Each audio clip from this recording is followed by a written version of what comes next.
Alright everyone, it's time to talk about Miss Marvel, the new Season Pass card coming in November, but my goodness, there are some things that I have discovered, that I have learned, developer confirmations in the last 24 hours that have blown my mind and completely changed how I think about this card.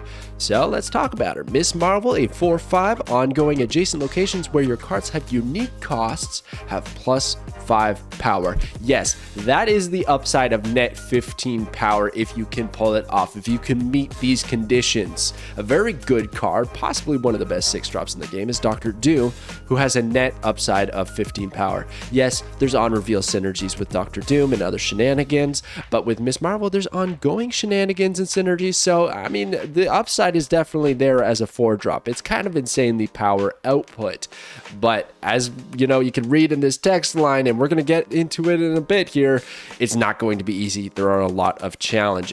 But what else is available in the Spotlight Cash week of Miss Marvel? Well, we got Goliath, Null, and Negasonic Teenage Warhead. 2 Series 4 cards, which cost 3,000 tokens, and Goliath, which is one of the best cards in the game still, despite his nerfs. So, I mean, if you don't have Goliath, then it's probably worth trying to open up this week. But otherwise, I'm thinking this is a pass for a lot of people. Negasonic's been out for a very long time. Series 4, Null. I think a lot of people, if you like Destroy, you probably already have this card.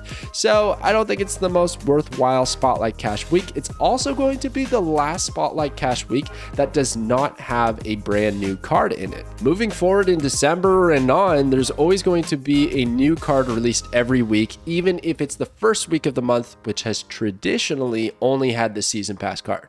So we're getting one new extra card every single month in Marvel Snap, which is really making me hope that they bring back series drops soon, please. How does Miss Marvel work? I still don't understand this card. These are things that I keep seeing people say on repeat, on comments and such, and we got to break it down here for you, especially that unique cost text line. I think it's confusing a lot of the player base, and I'm going to do my best to clear it up because I think I got a good grasp of how it's going to work in game. Now, for the sake of an example for the next few points I'm going to talk about, let's keep in mind Miss Marvel is in the middle location. That's the most ideal place that we can put her based on her ability, but for the sake of understanding this card and how I'm going to explain her mechanics, she's in the mid and her adjacent locations are left and right, okay? So if we have that board state, when she's calculating what the costs are, if they're unique or not, she's looking at the base cost of those cards. So a quick example is Miles Morales, right? If you move something on the prior turn in hand, Miles is going to look like a 1 cost, but we know that when he's on the board, he reverts to his base cost of a 4/5 because he doesn't get buffed by Kazar and he doesn't get killed by Killmonger. So he's a 4/5. Miss Marvel is going to read him as a 4/5. So a quick example is if we play Morales on the left side location and Darkhawk is there, that is conflicting costs. They're not unique, and she will not give +5 power to that location. But let's say we play Miles Morales at a location to the left with Korg, then it's fine because Korg's a 1-drop and Miles Morales is a 4-drop, and they're not going to conflict. They are both unique costs. And that's really what you're trying to do. You're trying to look at each location respectfully, individually, if it has unique costs. So there's 4 slots on an available location, as long as it's like a 1-drop, 2-drop, 3-drop, 4-drop, or it's a 2, 4, 6, and a 5. It doesn't really matter as long as they're individualized costs of cards, base cost that is, at that respective location. So let's say you have Squirrel Girl, right? There's a 1-drop on the left, in the mid, in the right. It doesn't matter if it's at the right and the left, the 2 adjacent locations. They're not reading each other's unique costs. They're just, thinking about their own respective unique costs. I know this gets a little bit confusing, but to add to this as well, Miss Marvel's location is totally irrelevant to your calculations. And when you're thinking about playing this card and what unique costs are there, it does not matter. Miss Marvel's location, wherever you decide to play that card, just try to, play cards that are going to give a lot of power to that location or synergize with her effect. Don't think about, I can't have Onslaught here and Doctor Doom because they're 6 costs. Doesn't matter. Her location is fine. And just to make sure I'm clear enough here, I want to go back to the discounted cards. So like things like Sarah and Zabu and all these things that discount in your hand, even Beast, it does not matter. When a card is on the field, it reverts back to its base cost, and that's what she's looking at. Okay, I know I've said that a few times, but I just want to make sure you guys got that. So the biggest piece of information that I learned, and it changes everything in my opinion, is that empty locations will not fulfill Miss Marvel's location, and her ability won't trigger over there. If you don't have a card, she doesn't read it as a unique cost. She doesn't read it as there's anything there, and she won't give +5 power. That's crazy, because the upside of this that I saw was that maybe we have a strategy where we just play 4 cards in the mid, like Miss Marvel, Mystique, and Onslaught, something like that. You give a bunch of power to those adjacent locations, and you don't have to play anything there. That's the upside. Unreachable locations like Death's Domain, Sanctum Sanctorum, these sorts of things, she can reach there. But now we're learning she can't. She needs help. She needs a Jeff to swim over or something like that, which is really unfortunate, because if we already got Jeff over there, do I need Marvel to, give an extra +5 power? I mean, yeah, a lot of people play Jeff. A lot of people can put a Jeff there or a Dr. Doobop, whatever. But like that, I want to just do it with her, just her. That would have been great. Maybe too powerful, honestly. So this empty location bit of information that we have learned, confirmed by the developers, has really changed a lot when it comes to Miss Marvel. It makes it so that we have to play so many more cards on top of avoiding the counters and the conditions that she has. It was making this really difficult to get that 15 power upside.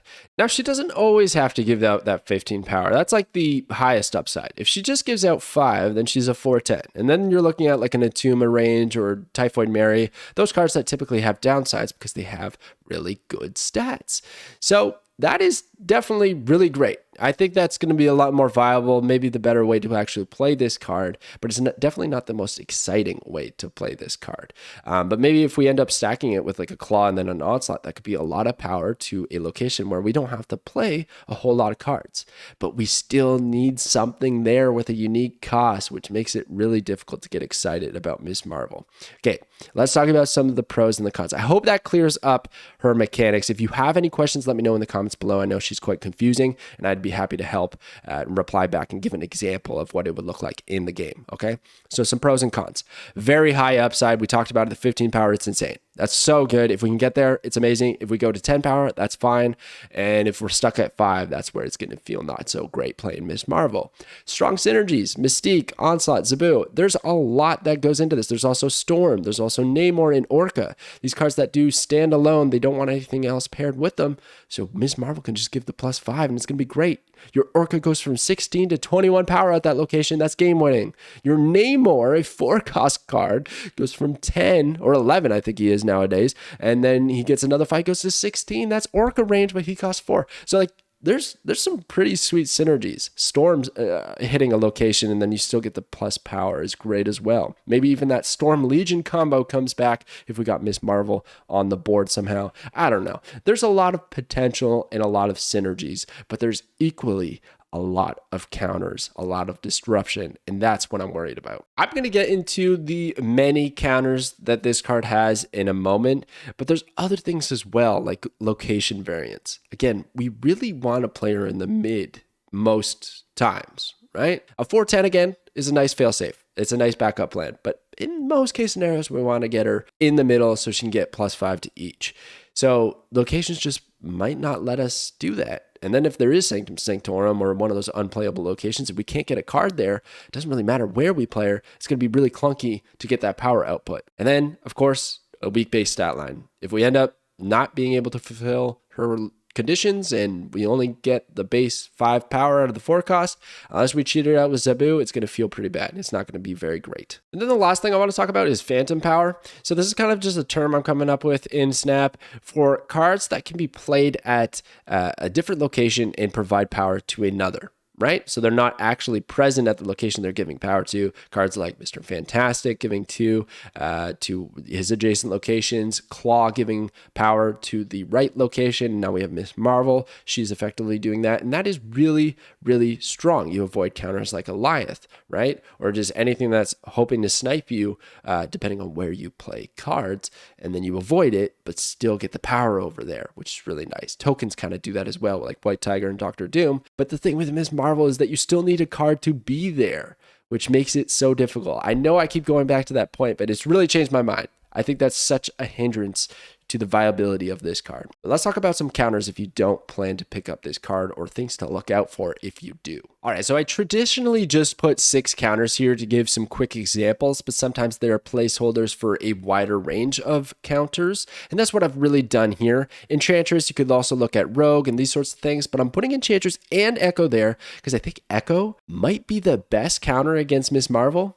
You turn one Echo mid, you stop Miss Marvel from its highest potential output. They're just stuck. They can't do anything about it unless they have Killmonger or something to get rid of that Echo. They're stuck. Miss Marvel will have to be a 410 at best.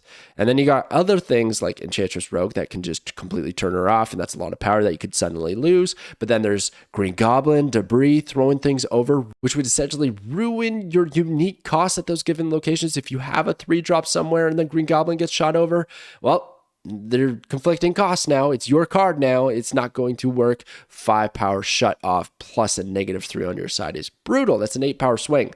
Debris thrown over rocks. You're probably running Nebula or some kind of 1-drop in this list. You would think actually that 1-drops would be really good because we know we have to have a card there to engage the unique costs, and 1-drops are cheap. So maybe some 1-drops with Miss Marvel is pretty good just to fulfill that location's condition and have a unique cost there. But then Debris throws out a rock, and that's conflicting unique costs, and it shuts down the Miss Marvel effect. So that could be really nasty. Another crazy one is movement cards with Magneto. They actually showed that in the example and stream for the release of Miss Marvel. And essentially you can move Miss Marvel off the mid so she doesn't get that bonus, or we move some of the cards and cluster them together so the conflicting unique costs happen. Same with Spider-Man, same with Arrow, same with Polaris. All these movement cards can really ruin Miss Marvel's day. So what are we getting countered by? So we're getting countered by junk decks. We're getting countered by ongoing removal. We're getting countered by movement. And we're also getting countered by destroy. Yeah, destroy can actually counter this card as well, because like something like Lady Deathstrike, believe it or not, maybe not taking out Miss Marvel herself, but could take out enough cards so that there's nothing unique at a location and it doesn't get +5. That could be nasty. Killmonger to destroy those 1-drops if that's what we're relying on as a unique cost at a location, and then it becomes empty because of Killmonger. That's a counter. So like, wow, the counters are endless with this. I mean, there's so much going against Miss Marvel, but at the same time, there's a lot of synergies. There's a lot of potential to get a lot of power out of this 4-drop, which is really pulling me back and forth whether I'm excited or worried about this card. So here's some of the key synergies. And again, this is just a few. There's a lot more that I could have put here, but you got things like Mystique. Mystique copying Miss Marvel's ability is amazing. That's +10 to the other locations. Essentially, it's like a 310 play if you have her in the mid with Miss Marvel and you're meeting those conditions, which is kind of tricky as well. Then you got Cosmo. Cosmo's really, really good because it's going to avoid the Enchantress Rogue counters, which I think a lot of people are going to try to do to Miss Marvel. So you play Cosmo on turn 3 and then Miss Marvel on turn 4, both cards in the mid to keep it safe. So I like that combo. Onslaught is really good. Of course, we can engage another 10 power out of the Miss Marvel effect so long as those conditions are met. And then Dr. Doom is really good as well because he's going to dish out those cards that we need to fulfill so we don't have an empty location, right? He's going to put a Doom Bond on the far left and the right, and then that's good because if that's all we've done, those are the only cards there, unlikely to be destroyed. That'll be essentially 10 power because the Miss Marvel ability will activate and give 5, and then the Doobot's there with 5, and that's not too shabby. Then I already touched on it, but some of my favorite combos are Orca and Namor, man. Those are fun cards that just don't get to see a lot of play, and they still suffer from similar counters like Shang-Chi. And this is kind of almost just making it worse because it's going to give us a false sense of security of a lot of power, only to get destroyed with Shang-Chi punched in the face and then cry later. But still, it'd be really fun. It's going to be fun to experiment with. And that's what I got there. Phantom Power on the bottom left there. It's kind of a ramp deck a little bit. I actually have Wave. I think Wave is still a good card. A 3/5 that can let us cheat something out. And if we're cheating out that Onslaught that we can stack with Miss Marvel and Claw, that's a pretty sick combo. But then I also got Namor, so we could maybe straight up, this could be our curve, and Namor on 4, Miss Marvel on 5, Orca on 6. And then it would have to be at their own individual locations, and that's a lot of power. That's a lot of fun, I think.